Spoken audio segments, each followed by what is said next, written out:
નમસ્કાર. સીધો સંવાદમાં આપનું સ્વાગત છે. હું છું નિહલ.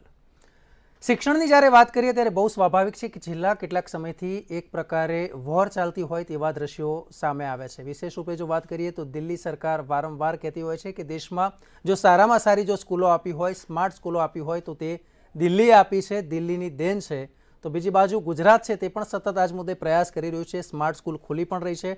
તાજેતરમાં જે અનુપમ સ્કૂલો છે તેના ઉદ્ઘાટન થયા છે તે પણ આપણે જોયા છે.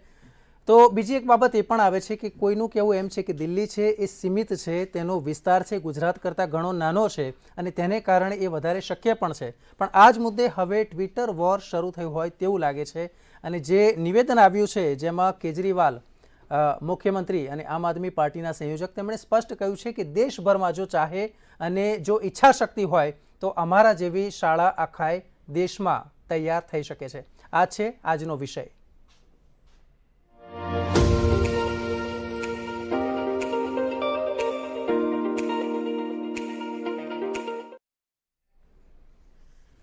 તો આજ વિષય પર આપણે ચર્ચા કરવી છે. ગુજરાતનું સ્તર છે એ ક્યાં છે, ગુજરાતની ભૌગોલિક પરિસ્થિતિને અનુરૂપ જે શિક્ષણ છે તે કઈ રીતે પૂરું પાડવામાં આવે છે, બધી જ વાતો કરવી છે, ચર્ચા કરવી છે.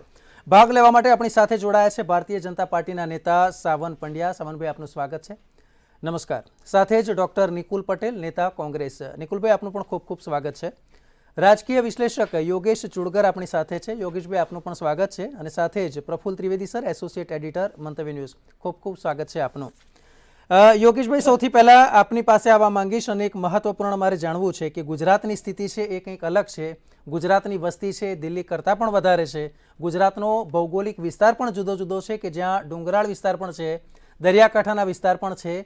સૌરાષ્ટ્રમાં મોટાભાગના લોકો એવા હોય છે કે જેમના ઘર પણ વાડી વિસ્તારમાં હોય છે. અને આ બધી ચેલેન્જીસ છે શિક્ષણની સામે. અને બીજી બાજુ સ્માર્ટ સ્કૂલનો કોન્સેપ્ટ છે અને આ બેલેન્સ સાથે આપણે ચાલવાનું છે. તમે કઈ રીતે જુઓ છો? નેહલભાઈ, તમે આજે બહુ અસર કરતા વિષય પસંદ કર્યો છે. અને આજે જ્યારે માનનીય વડાપ્રધાન શ્રી નરેન્દ્રભાઈ મોદી સ્કૂલ ઓફ એક્સલન્સનું શરૂઆત કરી રહ્યા છે ત્યારે આ પ્રશ્નની ચર્ચા બહુ જ જરૂરી છે. ગુજરાતમાં શિક્ષણની પરિસ્થિતિ શું છે એ હું તમને કહું કે આપણા શિક્ષણ મંત્રીએ એકવાર એવું સરસ સ્ટેટમેન્ટ આપ્યું હતું અને ખાસ નોંધવા જેવું છે. જીતુભાઈ વાઘાણી એવું કહ્યું કે તમને અમારું ગુજરાતનું શિક્ષણ માફક ના આવતું હોય તો બીજે જાઓ. આના ઉપરથી સરકારને શિક્ષણની કેટલી ચિંતા છે એ જણાઈ આવે છે. હવે મારી પાસે જે આંકડા છે એ પ્રમાણે સરકારી શાળાઓમાંથી 6000 શાળાઓ અત્યારે બંધ કરી દેવામાં આવી છે. અને બાકીની જે સરકારી શાળાઓ છે એમાં વિધાનસભામાં અપાયેલા આંકડા પ્રમાણે 700 જેટલા શિક્ષકોની ઘટ છે. કેટલી શાળાઓમાં ઓરડાઓ નથી. આ બધું વિધાનસભામાં જાહેર થયેલા આંકડાઓ છે. એટલે મારા આંકડા કે મારું અનુમાન નથી. પરંતુ એની સાથે સાથે ગુજરાતમાં પ્રાઇવેટ સ્કૂલો એટલી બધી ફૂલી ફાલી છે અને લાખો રૂપિયાની ફી લે છે એવા આરોપો પણ થાય છે કે ગુજરાતમાં ખૂબ જ મોટી સંખ્યામાં ખાનગી શાળાઓ ફૂલી ફાલી છે. તેનો જવાબ આપની પાસેથી પણ મારે અચૂક લેવો છે. અને ફરી એકવાર આપની પાસે આવીશ. પણ પ્રફુલ્લ સર, આપની પાસેથી મારે એક બાબત એ જાણવી છે કે એક બાજુ જે કોન્સેપ્ટ આવ્યો છે તે છે સ્કૂલ ઓફ એક્સેલન્સનો કોન્સેપ્ટ, અને બીજી બાજુ એમ કહેવામાં આવે છે કે સમગ્ર દેશમાં જો આ રીતે ધારે અને ઈચ્છા શક્તિની ક્યાંક વાત છે એ બહુ સ્પષ્ટ રીતે કેજરીવાલે કહી છે. તમે કઈ રીતે જુઓ છો? વડાપ્રધાન શ્રી નરેન્દ્ર મોદી 2 દિવસથી ગુજરાતની મુલાકાતે છે. દરમિયાનમાં આજે એમણે કહ્યું હતું આ સ્કૂલ ઓફ એક્સલન્સની વાત કરતી વખતે કે 10,000 કરોડનું એક મિશન હાથ ધરવામાં આવશે જેનાથી દેશની 40,000 જેટલી સ્કૂલોનું સશક્તિકરણ થશે. એમાંથી આ મુદ્દો ઊભો થયો અને એમના નિવેદન બાદ દિલ્હીના મુખ્યમંત્રી કેજરીવાલે ટ્વીટ કર્યું કે મને આનંદ છે કે પક્ષો અને નેતાઓ સારા શિક્ષણની વાત કરતા થયા છે. આ અમારી ઉપલબ્ધિ છે અને આ મુદ્દો માત્ર ચૂંટણી પૂરતો ના ચર્ચાય એવું અમે ઈચ્છીએ છીએ એમ કહી અને એમણે પોતે જસ ખાટવાનો પ્રયાસ કર્યો કે આ વિષય અમે છેડ્યો હતો અને ત્યારબાદ હવે એ આગળ ચાલ્યો છે. હવે વડાપ્રધાનશ્રીએ જે નિવેદન કર્યું એ દરમિયાનમાં જે ગુજરાતનું શિક્ષણ છે એના ડીએનએમાં છે કે નવું નવું કરવા ટેવાયેલું છે અત્યારે તમે જુઓ કે વચ્ચે અમિતભાઈ શાહે કહ્યું હતું કે અમદાવાદમાં જ 28 જેટલી સ્માર્ટ સ્કૂલો થશે અને સ્કૂલોની જે ઇન્ફ્રાસ્ટ્રક્ચર છે એ સ્માર્ટ બનાવવા માટેની કામગીરી ચાલુ થઈ છે. છેલ્લા 7 વર્ષ દરમિયાન 3.5 લાખ વિદ્યાર્થીઓ ખાનગી શાળામાંથી સરકારી સ્કૂલોમાં શિફ્ટ થયા છે એવું પણ વાત બહાર આવી છે. હવે આ વખતે છે ને ચૂંટણી પહેલાં શિક્ષણનો મુદ્દો ખૂબ જ ચગ્યો છે અને એ જે યોગેશભાઈએ કહ્યું એ જીતુભાઈ વાઘાણીએ એક શાળાના ઉદ્ઘાટનમાં આ શબ્દો ઉચ્ચાર્યા હતા કે જેમને અહીંનું શિક્ષણ યોગ્ય ના લાગતું હોય અન્યત્ર જતા રહે. ત્યારબાદ બહુ મોટો વિવાદ થયો હતો અને એ પછી કેજરીવાલનું એક ડેલિગેશન છે એ ભાવનગર જિલ્લાની શાળાઓ જોવા માટે ગયું હતું અને એની સામે ભાજપનું એક ડેલિગેશન છે દિલ્હીની સ્કૂલો જોવા ગયું હતું. ઘણું બધું આ લાંબો વિવાદ ચાલ્યો અને જ્યારે મફત શિક્ષણ ને મફત વીજળી ને મફત આરોગ્ય સેવાઓ એ જે આપવાળાએ જેને ભાજપ રેવડી કહે છે એ જે જાહેરાતો કરી એ પછી શિક્ષણનો મુદ્દો અને પછી મનીષ સિસોદિયાએ પણ વારંવાર આવી અને જે સારા શિક્ષણની વાત કરી એટલે શિક્ષણનો મુદ્દો છે એ ચૂંટણીના પ્રચારના કેન્દ્રમાં આવી ગયો. આમ જોવા જાવ તો મોટા ભાગે શિક્ષણનો મુદ્દો છે એ પ્રચારથી થોડો દૂર રહેતો હોય છે, ભાગ્યે જ કોઈને એની નજર જતી હોય છે. જોકે સરકાર છે હવે એક નવી શિક્ષણ નીતિ લાગુ પાડી રહી છે કે જેમાં ગોખણિયા શિક્ષણના બદલે જે વિદ્યાર્થીની સ્કિલ હોય એને અનુસાર જે શિક્ષણ આપવાની એક વાત છે. હવે નવી શિક્ષણ નીતિમાં ખરેખર શું છે એનું હજી કોઈ કશું વધારાનું બહાર આવ્યું નથી, પરંતુ એની સાથે સંકળાયેલા લોકો માત્ર આટલું જ કહે છે કે સ્કિલ આધારિત હશે. એથી વધારે બાબતો બહાર આવી નથી. એટલે નવી શિક્ષણ નીતિ પણ આવવાની છે, પરંતુ જે શિક્ષણ છે ને એમાં 3 બાબત સૌથી અનિવાર્ય છે. એક તો સારી ફેકલ્ટી, સારા શિક્ષકો, સ્ટાન્ડર્ડ શિક્ષકો કે જે એને પૂરતો પગાર મળતો હોય અને રિસર્ચ પણ કરતા હોય, સારું વાંચતા પણ હોય એવા. માત્ર પગાર લઈને ઘેર જઈને પછી શેર બજારમાં ફોર્મ ભરતા હોય એવાની વાત નથી કરતો હું. બીજું સ્કૂલ કે કોલેજનું ઇન્ફ્રાસ્ટ્રક્ચર કે જેની લાઇબ્રેરી સરસ હોય, જેની લાઇબ્રેરી, કોમ્પ્યુટરો સારા હોય, પુસ્તકોની લાઇબ્રેરી સારી હોય એવું, અને એનું ઇન્ફ્રાસ્ટ્રક્ચરની સાથે એનું વાતાવરણ એવું હોય કે વિદ્યાર્થીને ભણવાની જ ઈચ્છા થાય, બીજી બાજુ એનું ધ્યાન ઓછું જાય. અને ત્રીજી વસ્તુ છે શિક્ષણ અને પરીક્ષાની પદ્ધતિ. આ જો સાયન્ટિફિક હોય તો વિદ્યાર્થીને એમાં પ્લસ થાય છે, કેમ કે અત્યારની જે પરીક્ષાની પદ્ધતિ છે એ ગોખણિયા પદ્ધતિથી આ પરીક્ષાઓ લેવાય છે અને પેપરો વારંવાર ફૂટે છે. હમણાં સૌરાષ્ટ્ર યુનિવર્સિટીની આપણે ગઈકાલે ડિબેટ કરી કે BBA અને BComનું પેપર ફૂટ્યું હતું. એટલે જે પરીક્ષાની પદ્ધતિ છે અને જે સ્કૂલની શિક્ષણની પદ્ધતિ છે એમાં ખૂબ જ બહુ મોટો સુધાર માગી લે છે. કારણ કે વર્ષોથી જે અંગ્રેજો જે ઢાંચો આપીને ગયા એ ઢાંચામાંથી હજુ આ બહાર નથી આવી શક્યા, જેને કારકુન્યા કેળવણી કહે છે. કારકુન્યા કેળવણીમાંથી આપણે બહાર નથી આવી શક્યા. એટલે વિદ્યાર્થીને અક્ષર જ્ઞાન એ શિક્ષણ નથી, યુવકની અંદર પડેલી સ્કિલને બહાર લાવે અને એને એ રસ્તે લઈ જાય એ શિક્ષણ છે. બિલકુલ, બહુ સ્પષ્ટ વાત કરી. મને જે પ્રમાણે આપણે ચર્ચા કરી રહ્યા છે, કોંગ્રેસના નેતા ડૉક્ટર નિકુલ પટેલ આપણી સાથે જોડાયા છે. નિકુલભાઈ, આપની પાસે આવવા માંગીશ. એક સ્પષ્ટ આપને પ્રશ્ન પૂછવા માગું છું કે આપણે જોયું કે અત્યારે જે પ્રમાણે સ્માર્ટ સ્કૂલો ખુલી રહી છે, અને હા છેલ્લા કેટલાક સમયથી તો જે પ્રમાણે સ્કૂલમાં સ્માર્ટ સ્કૂલ ખુલવાનો રેશિયો છે એ અચાનક તેમાં ઉછાળો આવ્યો હોય તેવું લાગે છે. તો શું આપનું માનવું છે કે આ પ્રકારે જ્યારે આવે અને ચૂંટણી નજીક હોય તો તેને આપણે ચૂંટણીલક્ષી ગણી શકાય કે પછી નિયમિત એક ભાગરૂપે આ સ્કૂલો જાહેર કરવામાં આવે છે?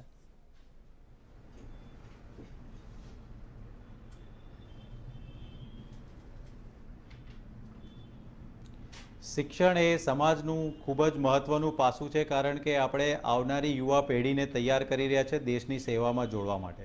શિક્ષણ પદ્ધતિની આપણે વાત કરી રહ્યા છે તો તબક્કાવાર એમાં જે બદલાવની જરૂરિયાત છે એની આપણે વાત કરીએ તો જ્યારે દેશ આઝાદ થયો ત્યારે ભારતીય રાષ્ટ્રીય કોંગ્રેસને લાગ્યું કે શિક્ષણનું સ્તર ખૂબ જ ઓછું છે અને એને વધારવા માટે જે ગામમાં 10 વિદ્યાર્થી હોય એ વિદ્યાર્થીઓ દીઠ સ્કૂલ ખોલવાનું એક પ્રણ લઈ અને કોંગ્રેસે કામગીરી ચાલુ કરી, ધીમે ધીમે જ્યારે એની અંદર શિક્ષણ નીતિની સમાવિષ્ટ કરવામાં આવ્યું, ત્યાર પછી જ્યારે ડિજિટલાઇઝેશનની વાત કરી તો રાજીવ ગાંધીએ કમ્પ્યુટરની યુગ લાવીને એને સ્થાપના કરી. મનમોહન સિંઘે NPTEL કરીને એક પોર્ટલ છે કે જ્યાં વિદ્યાર્થીઓને ઘરે બેઠા શિક્ષણની વાત કરવામાં આવી. 2009ની અંદર રાઇટ ટુ એજ્યુકેશનની વાત કરવામાં આવી. હવે જ્યારે સ્માર્ટ ક્લાસીસની વાત થઈ રહી છે તો એ શિક્ષણની પદ્ધતિની છે ને આજની જરૂરિયાત છે, અને કોઈ બી સરકાર જો એ કાર્ય કરતી હોય તો એ આજની જરૂરિયાત છે અને એ કન્ટિન્યુઅસ ચાલતી પ્રક્રિયા છે. પરંતુ તમે જોઈ શકો છો જે રીતના આપણા રાજકીય વિશ્લેષકે કીધું કે કોંગ્રેસના ધારાસભ્યો દ્વારા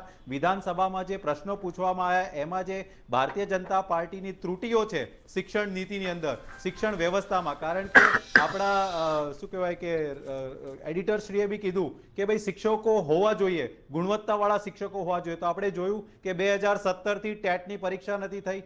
20,000 શિક્ષકોની સામે આજે 3300 શિક્ષકો આજે 5 વર્ષે લેવામાં આવ્યા. તો આવી બધી ઘણી બધી વસ્તુ છે જે અવિરત પ્રક્રિયા છે, પરંતુ જ્યારે ચૂંટણી સામે હોય અને આ રીતના ઉદ્ઘાટન કરવામાં આવે તો ડેફિનેટલી પ્રજાને એવું લાગે કે આ એક ચૂંટણી આધારિત કાર્યક્રમ હોય એવું લાગે છે. એ જ રીતના તમે જોયું છે કે 2017ની અંદર આ ભારતીય જનતા પાર્ટી એક વિધેયક લઈને આવી હતી જેને કહેવાય છે private fee school regulation act. એની અંદર એવું કહેવામાં આવ્યું હતું કે ભાઈ 15,000, 25,000 ને 27,000થી કોઈ બી પ્રાઇવેટ શાળાઓ ફી વધારે નહીં લઈ શકે. અને ત્યાર પછી આપણે જોયું કે ફી રેગ્યુલેશન કમિટીની સ્થાપના થઈને એ ખરડો હજી બી પૂરી તરહ જે ઇમ્પ્લિમેન્ટેશનની વાત કરવામાં આવે એ કરી નથી શક્યો. એટલે કે શિક્ષણ એક મહત્વનું પાસું છે ને આજે ધર્મ આધારિત વાતો કરતી આ સરકાર જો શિક્ષણ પર વાત કરી રહી છે તો સૌથી વધારે ખુશ હું થઈશ અને ભારતીય રાષ્ટ્રીય કોંગ્રેસ થશે, કારણ કે શિક્ષણ એ સમાજનું સિંચનનું મૂળભૂત રિક્વાયરમેન્ટ છે. તો કોંગ્રેસે હંમેશા શિક્ષણની વાત હોય ત્યારે ખૂબ જ સિરિયસલી કર્યું છે. હું ખાલી એટલું જ કહીશ કે અમે 15:1 સ્ટુડન્ટ ટીચર રેશિયોની વાત કરી હતી, આ સરકારે 20:1 એટલે કે 5 વિદ્યાર્થીઓ વધારી દીધા, એટલે કે શિક્ષણ સ્ટુડન્ટ ટીચર રેશિયો વધારી દીધો. ઘટાડી દીધો. ત્યાર પછી હું બીજી વસ્તુ વાત કરીશ કે હાયર એજ્યુકેશનની અંદર બી જે રિક્રુટમેન્ટ થવી જોઈએ, તમે જુઓ તો નોન ટીચિંગ સ્કિલની વાત કરે છે એ બી નથી થઈ રહ્યું. પ્રાઇવેટાઇઝેશનને વધારે મહત્વમાં આપી રહ્યું છે. તો આ બધું જ ખૂબ જ દુઃખદ ઘટના છે. પણ સરકારની પ્રાથમિક જવાબદારી જે હોવી જોઈએ એ શિક્ષણ માટે હોવી જોઈએ, અવિરત પ્રક્રિયા છે ને ચાલતી જ રહેવી જોઈએ. બિલકુલ, જે પ્રમાણે આપણે વાત કરી. સાવન પંડ્યા, નેતા ભારતીય જનતા પાર્ટી આપણી સાથે છે. સાવનભાઈ, એક પ્રશ્ન એ છે કે છેલ્લા કેટલાક સમયથી સતત માંગ હતી વિદ્યા સહાયકોની કે ભરતી કરવામાં આવે, કારણ કે એને કારણે શિક્ષણ છે તેના ઉપર પણ અસર પડે છે. વિદ્યાર્થીઓને ક્યાંક જે પ્રમાણે યોગ્ય શિક્ષણ મળવું જોઈએ પરંતુ શિક્ષકોની ઘટને કારણે નહોતું મળતું. એક આ મુદ્દો હતો. એક બાબત હું એ ઉમેરવા માંગીશ કે જે એક રેકોર્ડમાં છે, ભારતીય જનતા પાર્ટીના જ સાંસદ મનસુખ વસાવાનું જે નિવેદન હતું ને તેમણે કહ્યું હતું ગુજરાત માટે કે આપણી કમનસીબી છે કે ગુજરાતમાં ઘણી શાળાઓમાં પૂરતા શિક્ષકો નથી. જી, સર્વપ્રથમ તો આજે જે ઐતિહાસિક કહી શકાય કે ભારતના ભવિષ્ય શિક્ષણ આપણા આવનારી પેઢીને આપણે શું આપીને જવાના છીએ એની વાત ચાલી રહી છે અત્યારે પ્રાથમિક રીતે. યશસ્વી વડાપ્રધાનશ્રીએ આજે જે ઘોષણા કરી છે સ્કૂલ એક્સેલન્સ, સ્કૂલ ઓફ એક્સેલન્સની વાત કરી છે, એ લેવલની વાત છે કે ભારતના બાળકો, આખા દેશની વાત છે આની અંદર, માત્ર ગુજરાતની વાત નથી. એટલે આ માત્ર ગુજરાત પૂરતો મુદ્દો મર્યાદિત નથી, આખા દેશને આનીથી લાભ થવાનો છે. આખા દેશની આપણી જે આવનારી પેઢી છે એના માટેની આ વાત છે ને એની ચિંતા કરી અને એના માટેનો આખો એક રોડ મેપ તૈયાર કર્યો છે. બિલકુલ, ગુજરાતની પણ ચિંતા કરવી જ પડશે. ગુજરાત તો એનો પાયો છે, ગુજરાતમાંથી જ એનો પાયો નખાશે અને એની સફળતામાં એ આગળ વધશે. આપણે જ્યારે આ વાત કરી રહ્યા છીએ ત્યારે પ્રાથમિક રીતે આપણે જોઈએ, હું તમને થોડાક આંકડા પણ આપીશ એના માટે. 10,000 કરોડના રોકાણ સાથે દેશની સૌથી મોટી શાળાકીય મિશનનો આરંભ થયો છે. જી, એક સીધી જ જાહેરાત કરી છે અને સીધું એનું ઇમ્પ્લિમેન્ટેશન થવાનું છે. એની અંદર કોઈ બાંધછોડ કરવામાં નહીં આવે. શિક્ષણને વૈશ્વિક કક્ષાએ ભારતનો વિદ્યાર્થી શિક્ષણમાં વૈશ્વિક કક્ષાએ કોમ્પિટિશનમાં જ્યારે ઊભો રહેશે, આજે બી ભારતના વિદ્યાર્થીઓ, આપણે ભારતના તમે જોશો ઘણી બધી મલ્ટીનેશનલ કંપનીની અંદર જોઈ લો, વિદેશની અંદર પણ ભારતના વિદ્યાર્થીઓ હોય છે. એ જે જાય છે હવે એની સાથે સાથે કેટલો વધારો થશે ભારતના દરેક ઘરના બાળકની અંદર એનું સ્કિલ, એની કોમ્પિટન્સ એ વધારવામાં આવશે. આજે એ એક સિંહ કહેવાય ને કે એક ખૂબ જ મહત્વનું પગલું આજે ભર્યું છે અને માત્ર ગુજરાત માટે નહીં, આખા દેશ માટે એનું ઇમ્પ્લિમેન્ટેશન થશે. આવનારા ભવિષ્યની અંદર આપણા બાળકોને શું જોશે? ઇન્ફ્રાસ્ટ્રક્ચર જોશે, ટેકનોલોજી જોશે, વિશ્વની સાથે કોમ્પિટિશનમાં આપણે રહેવાનું છે. આ બધાનો વિચાર કરીને એક આખી મોટી એક પોલિસી ડિસિઝનના આધારે આગળ શિક્ષણ નીતિ ઘડવામાં આવી છે અને એનો ઇમ્પ્લિમેન્ટેશન જે રીતે ચાલુ થઈ જશે ત્વરિત, એટલે આપણને ડે બાય ડે ધીમે ધીમે 1 વર્ષ પૂરું થશે, 2 વર્ષ પૂરું થશે, એના પરિણામ આવવાના ચાલુ થશે. આપણને ખબર પડશે કે ભારતના શિક્ષણ માળખાની અંદર કેટલા મોટા ફેરફાર આવી રહ્યા છે, જેની અંદર ઇન્ફ્રાસ્ટ્રક્ચર હોય, જેની અંદર ટેકનોલોજી હોય, જેની અંદર કોમ્પ્યુટરાઇઝેશન હોય, જેની અંદર લેબોરેટરીઝ હોય, સાયન્સ અને ટેકનોલોજી હોય, સાથે સાથે આર્ટ, સાથે સાથે સ્પોર્ટ્સ, આ બધી જ એક જે કોમ્બિનેશન હોવું જોઈએ. કયા વિદ્યાર્થીને એને શેમાં રસ છે, એનું સ્કિલ ડેવલપમેન્ટ, એને એ કઈ બ્રાન્ચમાં રસ ધરાવે છે, અંગ્રેજીનું શિક્ષણ કેટલું કયા માધ્યમથી કયા લેવલથી આપણે સ્ટાર્ટ કરીને આપવાનું છે, ક્યાં સુધી કમ્પિટન્સી વધારવી છે, સાથે સાથે સ્થાનિક જે આપણી માતૃભાષા હોય છે એના શિક્ષણને પણ આપણે મહત્વ આપવાનું છે. આ બધા જ એક સાથે જ્યારે વિષય લઈને આગળની શિક્ષણ નીતિ આવી રહી છે ત્યારે આ દેશને એક ખૂબ મોટો બદલાવ થવા જઈ રહ્યો છે. ઓકે, ભારતીય જનતા પાર્ટીનો પણ અહીંયા જવાબ આપણે સમજવાની કોશિશ કર્યા છે. યોગેશભાઈ, ફરી એકવાર આપની પાસે આવીશ. આપની પાસેથી મારે એ જાણવું છે, 10 કરોડનું મિશન છે, 40,000 શાળાઓનું સશક્તિકરણ છે, અને બીજી સ્થિતિ એવી છે કે ગુજરાતમાં ઘણી બધી એવી શાળા છે કે જે હયાત હતી અને બંધ કરવામાં આવી છે. કઈ રીતે આપ જાણો છો, જુઓ છો, અને શિક્ષણને વૈશ્વિક કક્ષાએ પહોંચાડવાનો પ્રયાસ છે. પણ મારી પાસે જે મુદ્દો છે તે એ છે કે ગુજરાતમાં સરકારી શાળાઓના કેટલાક આંકડા એવા પણ સામે આવ્યા છે કે જેમાં 7મા ધોરણમાં ભણતું બાળક હોય અને બીજા ધોરણનું વાંચન ના કરી શકતો હોય. નેહલભાઈ, આ તમે જે છેલ્લી વાત કરી એનો મારો જાત અનુભવ કહું. માનનીય આનંદીબેન પટેલ જ્યારે મુખ્યમંત્રી હતા ત્યારે એમની સાથે નવસારી પાસેના એક ગામની શાળામાં જવાનો મને અવસર મળ્યો હતો. આનંદીબેને એ ક્લાસમાં જઈને એ શિક્ષિકાને કહ્યું કે તમે અંગ્રેજીમાં સન્ડે લખો. એ શિક્ષિકા મૂંઝવાઈ ગયા. આ 9મા ધોરણના ક્લાસ ટીચર હતા, એ મૂંઝવાઈ ગયા. આનંદીબેને કીધું, બેન જવા દો, અંગ્રેજીની વાત તમે ગુજરાતીમાં લખો. અને એમણે એક વાક્ય બોલ્યા, એ શિક્ષિકા એ આખું ગુજરાતી વાક્ય લખી શક્યા ન હતા. આપણી પાસે શિક્ષકોની કમી છે એ વાત પણ સાચી, અને આવા શિક્ષકો છે એ પણ સાચું. હવે આપણે આ વિદ્યાર્થીઓને આપણે કઈ જાતનું શિક્ષણ આપી શકવાના છે? આનંદીબેન તો પોતે શિક્ષક શાસ્ત્રી હતા, બેસ્ટ ટીચરનો રાષ્ટ્રપતિ ચંદ્રક જીતેલા, અને એમના પ્રધાનમંડળમાં પણ આના માટેના કોઈ સુધારા થયા નહીં. આજે પણ આ જ પરિસ્થિતિ છે. હવે સાવનભાઈએ બહુ સરસ વાત કરીને મને એટલો બધો આનંદ થયો કે મારી તો ઉંમર થઈ ગઈ, પણ હવેની પેઢીને કેટલો બધો લાભ મળશે. અને આહાહા, કેટલા બધા 10,000 કરોડ, કેટલી બધી શાળાઓને આ બધા આંકડાઓ જોઈને મને તો આનંદ થયો. પણ મારે પ્રશ્ન એ પૂછવો છે કે 2022માં આ યોજના કેમ આવી? 27 વર્ષથી ગુજરાતમાં ભારતીય જનતા પાર્ટીનું શાસન છે. 8 વર્ષથી દિલ્હીમાં માનનીય નરેન્દ્રભાઈનું શાસન છે. આજે કેમ આ વાત કરવામાં આવે છે? અત્યાર સુધી કેમ આ વિચાર ના આવ્યો? અને માન્ય પ્રફુલ્લભાઈએ વાત કરી, અને હું એમની સાથે થોડો ફરક પડે છે કે આનો બધો જશ જો કોઈને આપવો હોય તો અરવિંદ કેજરીવાલને આપવો જોઈએ. હું આમ આદમી પાર્ટીનો સપોર્ટર છું એવું નથી, પણ એણે શિક્ષણની વાત શરૂ કરી, સ્માર્ટ શાળાઓની વાત શરૂ કરી. દિલ્હીમાં એવી શાળાઓ થઈ, કદાચ બધી નહીં થઈ હોય, પણ આ એક મુદ્દો જાહેર થયો, અને એના કારણે માન્ય ગૃહમંત્રી અમિત શાહે અમદાવાદમાં 4 સ્માર્ટ શાળાઓ શરૂ કરી. આ ક્યારે થયું? અરવિંદ કેજરીવાલે જ્યારે આ મુદ્દો ઉપાડ્યો ત્યારે. એટલે all thanks to Arvind Kejriwal કે આ સ્માર્ટ શાળાઓ શરૂ કરવાનું ભારતીય જનતા પાર્ટીને આઈડિયા આપનાર કોઈ હોય તો એ અરવિંદ કેજરીવાલ છે. અને હવે બધી શાળાઓ આવી થવાની છે. પરંતુ જે શાળાઓમાં ઓરડા નથી, મને એક શાળાનો અનુભવ છે કે ત્યાં આગળ એક શિક્ષક 3 ક્લાસ જોડે લઈ રહ્યા હતા. 4, 5 અને 6 ધોરણના ક્લાસ એક જ શિક્ષક એક જ ઓરડામાં લઈ રહ્યા. તો આ આપણે હાલની પરિસ્થિતિ 2020, 21, 22ની વાત કરું છું. તો 27 વર્ષમાં આવું કોઈ શિક્ષણ પ્રત્યે ધ્યાન આપવાનું કોઈને સૂઝ્યું નહીં.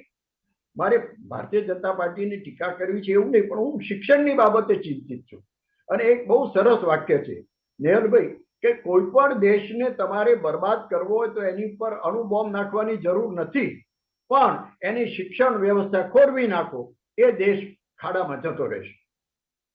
આ પરિસ્થિતિ અત્યારે 75 વર્ષનો અમૃતોત્સવ આપણે જ્યારે ઉજવી રહ્યા છે ત્યારે આ સ્થિતિ છે.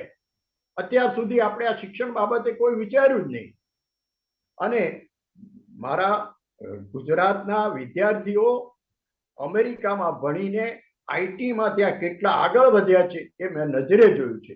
અને આઈટી માટેનો ગુજરાતમાં કોઈ પણ એવું સેન્ટર નથી કે જ્યાં આગળ આઈટી ભણેલા છોકરાઓને ખૂબ સારી જોબ મળે. બેંગ્લોર, હૈદરાબાદ, પુના, બોમ્બે વગેરે જવું પડે છે.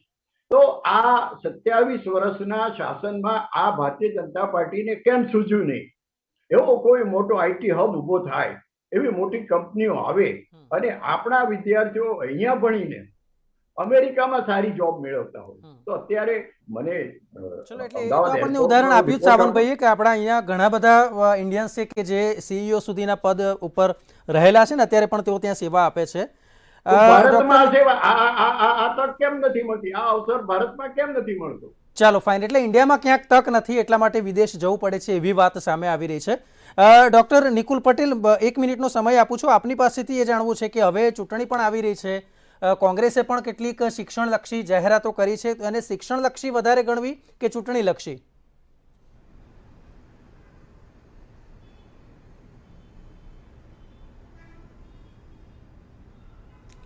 કોંગ્રેસે હંમેશા શિક્ષણલક્ષી વાતો કરી છે ને જ્યારે બી શિક્ષાની જરૂર પડી છે તો જે પોલિસીમાં ઇમ્પ્લિમેન્ટ કરીને એને ગ્રાસ રૂટ લેવલ સુધી ઇમ્પ્લિમેન્ટ કરવામાં ખૂબ જ મોટો સહયોગ આપ્યો છે. મને ખ્યાલ નથી આવતો કે જ્યારે બી ડિબેટમાં કોઈ ચર્ચા હોય તો ભારતીય રાષ્ટ્રીય કોંગ્રેસનું યોગદાન શિક્ષણ પ્રત્યેનું કોઈને કેમ ધ્યાન નથી આવતું. મેં કીધું એ પ્રમાણે જે ડિજિટલાઇઝેશનની સ્થાપના જો કોઈએ કરી હોય તો કોંગ્રેસે કરી હોય. આ ટેલિકમ્યુનિકેશન જે આજે આપણે સ્માર્ટ ક્લાસની વાત કરીએ એની સ્થાપના કોંગ્રેસે કરી હતી. ત્યાર પછી રાઇટ ટુ એજ્યુકેશન જે છે એ બી કોંગ્રેસે કર્યું છે, અને ગુજરાતની અંદર ઇમ્પ્લિમેન્ટ કરવાનું તો એમાં બી કોંગ્રેસનો રોલ છે. જ્યારે શાળાઓની ઓરડાઓ બંધ થઈ રહ્યા છે તો વિધાનસભામાં જે રજૂઆતો કરવામાં આવે છે એ બી કોંગ્રેસ કરે છે, ત્યારે આ સરકારને શિક્ષણ માટે વાત કરવાની મન થઈ રહ્યું છે. હું અત્યારે એક શિક્ષકની વેદના તમને મોકલું છું, જેણે મને વોટ્સએપથી મોકલ્યું છે. આધુનિક સ્પોર્ટ્સ કોમ્પ્લેક્સ છે પણ શાળાઓમાં વ્યાયામ શિક્ષકો નથી. આધુનિક રેકોર્ડિંગ સ્ટુડિયો છે પણ શાળાઓમાં સંગીત શિક્ષકો નથી. આધુનિક હોર્ડિંગ્સો ગુજરાતમાં લાગેલા છે પણ શાળાઓમાં ચિત્રના શિક્ષકો નથી. આધુનિક સેમી બુલેટ ટ્રેનો છે પણ વિદ્યાર્થીઓ સ્વાસ્થ્યને દોડતું કરનાર વ્યાયામ શિક્ષકો નથી. અડીખમ ગુજરાતમાં વિદ્યાર્થીઓને શિસ્તમાં અડીખમ રાખનાર વ્યાયામ શિક્ષકો નથી. જો આજે આ પરિસ્થિતિ ગુજરાતની હોય કે જ્યાં શિક્ષકોની ખરેખર ઘટ છે, કારણ કે આ જ શિક્ષણ વ્યવસ્થામાંથી આપણી પાસે નોબેલ પ્રાઇઝ વિનરો બી જનરેટ થયા છે, આપણી પાસે સારા ડોક્ટરો જનરેટ થયા છે, આપણી પાસે સારા સાયન્ટિસ્ટો જનરેટ થયા છે. આપણે વર્લ્ડ વિશ્વ પટલ ઉપર જો કોઈ પોતાના ભારત દેશની અંદરથી ભણીને કોઈ આગળ વધ્યા હોય તો એવા ઘણા ઇકોનોમિસ્ટ આપણે જોયા છે. તો અમે હંમેશા કોન્ટ્રીબ્યુટ કર્યું છે અને કરતા રહીશું, અને શિક્ષણ માટે હંમેશા સિરિયસ રહીશું. નવી શિક્ષણ નીતિમાં બી જે 6% જીડીપીની આ સરકાર વાત કરે છે પણ હજી સુધી ઇમ્પ્લિમેન્ટ કરી શકે છે. કોંગ્રેસ જેનું યોગદાન આપવાનું હોય છે તે આપે છે, બહુ સ્પષ્ટ વાત છે. પ્રફુલ સર, આપની પાસે આવવા માંગુ છું. એક બાબત મને સારી એ પણ લાગી, આ બધી જે આપણે ચર્ચા કરીએ છીએ, પણ એક આંકડો જે આવ્યો છે કે છેલ્લા 7 વર્ષમાં એક એવું પણ થયું છે કે લગભગ 3,49,000 જે વિદ્યાર્થીઓ ખાનગી શાળામાં ભણતા હતા અને તેઓ સરકારી શાળામાં આવ્યા. કારણ કે આ એક પ્રકારે આપણને બિલકુલ વિરોધાભાસ જોવા મળે છે.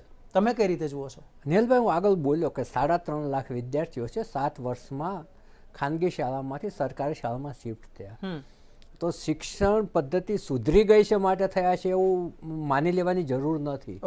વચ્ચે કોરોના દરમિયાન કેટલાક લોકોની નોકરીઓ ગઈ હતી, આર્થિક પરિસ્થિતિ પણ ખરાબ થઈ હતી, એ પણ એક કારણ હોઈ શકે. એટલે ઘણી વખત કોઈનો ધંધો બંધ થઈ ગયો હોય, ફી, કારણ કે ખાનગી શાળાઓ છે ને, ખાનગી શાળાની ફી ઉપર ખાસ અંકુશ સરકારનો છે નહીં, અને એટલી બેફામ ફી વસૂલે છે કે જે મોટી આવક કમાતો વર્ગ હોય, મધ્યમ વર્ગથી અપર મધ્યમ ક્લાસ હોય, એ જ લોકો જ એના બાળકોને એમાં મૂકી શકે છે. અને છેલ્લા કેટલાક વર્ષોની વાત કરીએ તો ગુજરાતની અંદર સેલ્ફ ફાઇનાન્સ શાળાઓ અને કોલેજોની સંખ્યામાં બહુ જ મોટો વધારો થયો છે. હવે અત્યારે સરકાર સરકારી શાળાઓને સુધારવાની વાત કરે છે, એ બહુ જ સારી વસ્તુ છે. કેમ કે વચ્ચે એક માનસિકતા એવી ઊભી થઈ હતી કે જો સેલ્ફ ફાઇનાન્સવાળા જવાબદારી લઈ લેતા હોય તો આપણે આ જવાબદારી ઓછી કરતા જઈએ, અને એના કારણે સરકારી સ્કૂલો ઉપર સરકાર બેધ્યાન બની હતી અને એનું શિક્ષણ છે એ પણ ખાડે ગયું છે. યોગેશભાઈએ કહ્યું એમ 7મા આપણે અમદાવાદ મ્યુનિસિપલ કોર્પોરેશનની શાળાની વાત કરીએ કે 6ઠ્ઠા ધોરણના બાળકને એનું નામ લખતા આવડતું હોતું નથી, એ છાપ આજે છે. એટલે એ છાપ છે એ પણ આપણે ક્યાંક ભૂસવી પડશે, કારણ કે આપણે શાળા પ્રવેશોત્સવના કાર્યક્રમ પણ થાય છે, ગુણોત્સવના કાર્યક્રમો પણ થાય છે. અને તો વચ્ચે છે ને પછી- નેહલભાઈ કે આ જે આપણને અંગ્રેજો જે શિક્ષણનો ઢાંચો આપીને ગયો ને એ પછી કોઈએ શિક્ષણની અંદર રિસર્ચ કરવાની કોઈ જહેમત ઉઠાવી નથી કે ભાઈ આમાંથી કંઈ જે ગોખણિયા શિક્ષણ પદ્ધતિ છે એમાં કોઈ ફેરફાર લાવીએ, કંઈ રસપ્રદ બનાવીએ. આજે પ્રાથમિક શાળામાં જતા વિદ્યાર્થીને તમે પૂછશો તો એને એની શાળાને મોટા ભાગે નફરત કરતો હોય છે.